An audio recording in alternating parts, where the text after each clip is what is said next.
Let's take a look at the forces that influence training. To survive, organizations must address these forces with training playing an important role. Globalization of business, demographic changes, new technologies, and economic changes are several of the forces that influence all aspects of our lives: how we purchase products and services, how we learn, how we communicate with each other, and what we value in our lives and on the job. These forces are affecting individuals, communities, businesses, and society. The following forces influence work and learning. Factors include economic cycles, globalization, increased value placed on intangible assets, a focus on a link to business strategy, and changing demographics and diversity. They also include talent management, customer service and quality emphasis, new technology, and high performance work systems. It is important to recognize that regardless of the current economic cycle, training has been shown to positively contribute to a company's performance. Every business must be prepared to deal with the global economy. Global business expansion has made it easier by technology. The internet allows data and information to be instantly accessible and sent around the world. Globalization is not limited to any particular sector of the economy, product, market, or company size. Companies without international operations may buy or use goods that have been purchased overseas, hire employees with diverse backgrounds, or compete with foreign-owned companies operating within the United States. Globalization is likely to increase as major opportunities to expand into new markets grow due to the increasing number of customers overseas who have products and services and income to buy them. Training and development can help a company's competitiveness by directly increasing a company's value through contributing to intangible assets. A company's value includes three types of assets that are critical for the company to produce goods and services: financial assets like cash and securities, physical assets like property, plant, and equipment, and intangible assets. Human capital refers to the sum of the attributes, life experiences, knowledge, inventiveness, energy, and enthusiasm that the company's employees invest in their work. Intellectual capital refers to the codified knowledge that exists in a company. Social capital refers to the relationships in a company. Customer capital refers to the value of relationships with persons or other organizations outside the company for accomplishing the goals of the company, like relationships with suppliers, customers, vendors, and government agencies. Intangible assets are equally as valuable as financial and physical assets, but they're not something that can be touched as they're non-monetary.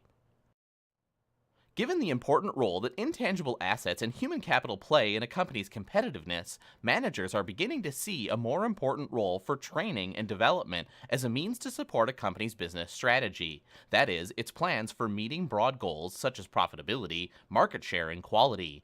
Managers expect training and development professionals to design and develop learning activities that will help companies successfully implement strategy and reach business goals. In the United States Bureau of Labor Statistics, an agency of the Department of Labor, they track the composition of the U.S. labor force and forecast trends.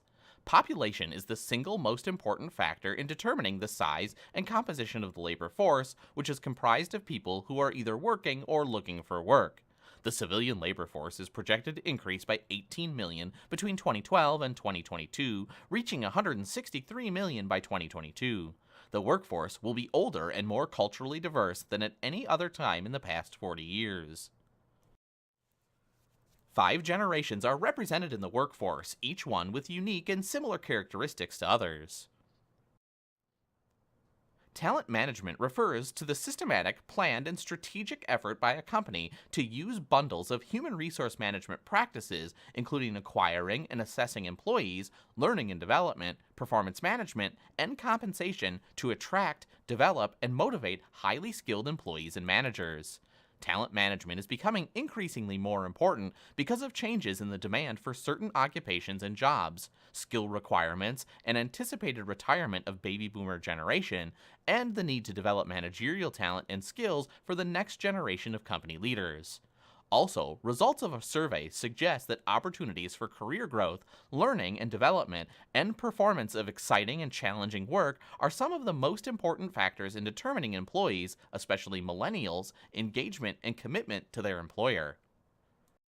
A company's customers judge its quality and performance. As a result, customer excellence requires attention and product and service features, as well as to interactions with customers.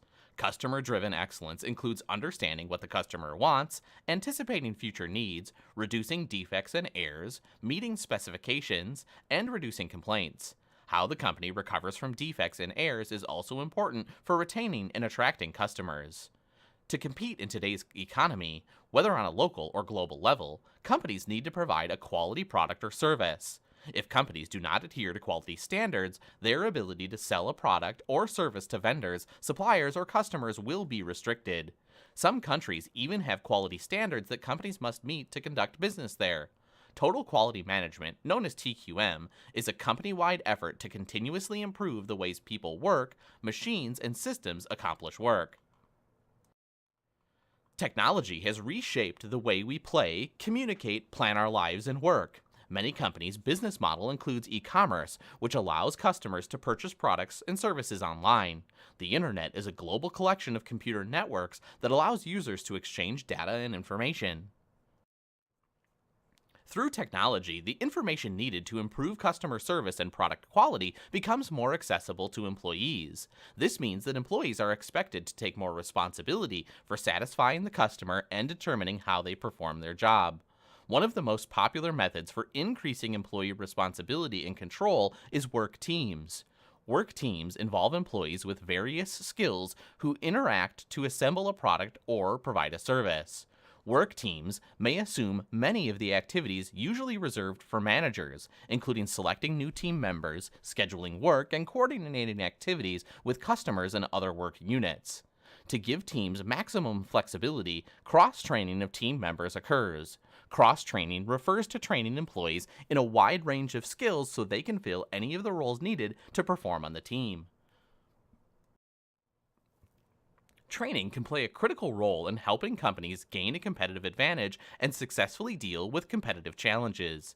Before you can learn how training can be used to help companies meet their business objectives, and before you understand training design, training methods, and other topics covered in this series, you need to become more familiar with the amount and type of training that occurs in the United States. Also, you must understand what trainers do.